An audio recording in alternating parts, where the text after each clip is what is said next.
Hey, good morning. It is Thursday, time for our video follow through for today.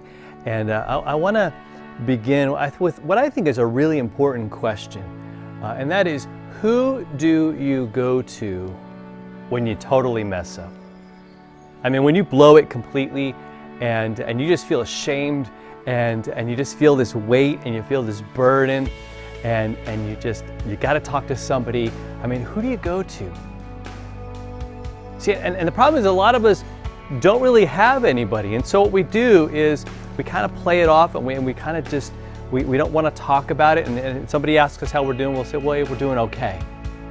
And we really don't want to get into it, because what would happen if they found out? What would happen if they really knew the vulnerability maybe that you're experiencing, or the brokenness, the shame or the guilt? Would they run? Would they want nothing to do with you? Would they just kind of write you off and say, oh man, that person's messed up, I want nothing to do with them? I mean, I thought they had it all together, but man, they just shared this with me, and no. And we're worried that that's how people are going to respond. And so we keep it in. We hide it. We pretend like it's no big deal, but yet it's destroying us from the inside out. And we desperately need someone to go to. And that's where, again, God comes to us and says, you can go to me. And again, so many times we even play that game with Him. Like, I'm good, I'm okay, I don't need anything, I'm fine. But if you look at 1 John chapter 1, if you look in verse 9, this whole section is this invitation for us to take our sin to God, to take the very worst of the things that we've done, our failures. Again, this isn't just some theoretical statement that we just say, well, God, well, I'm just, I need you, or something very generic. But saying, look, there's specific things that we've got going on. He says, take those to Him. And here's the promise.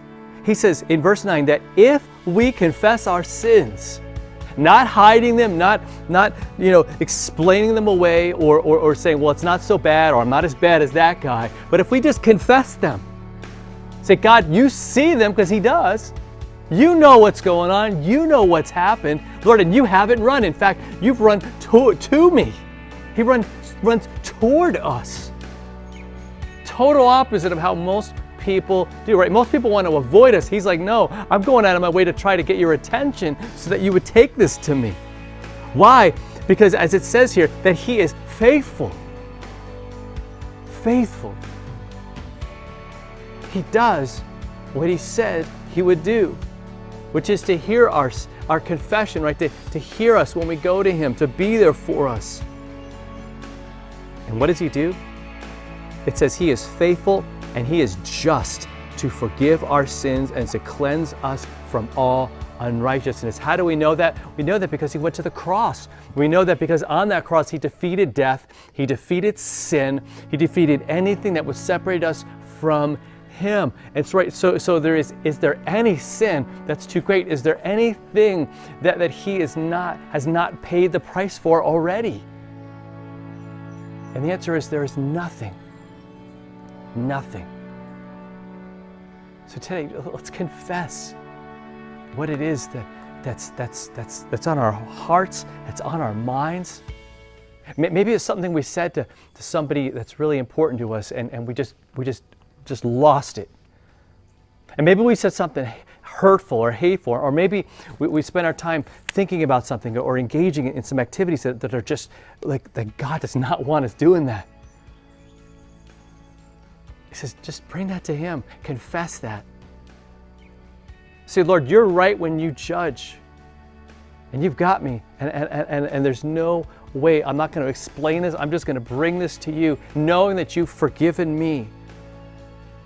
And you're going to cleanse me from the inside out. So no longer does that thing have to consume you. No longer does that thing have to own you. But you're free. You're clean because of Jesus, because of His blood, and because of His rising from the dead that even gives you victory over all of those things in your life. Live today in that victory. Live today in that freedom and in that forgiveness. Bring it all to Him because He's your Father and He loves you, all right? Have a great rest of your day, and we'll see you tomorrow.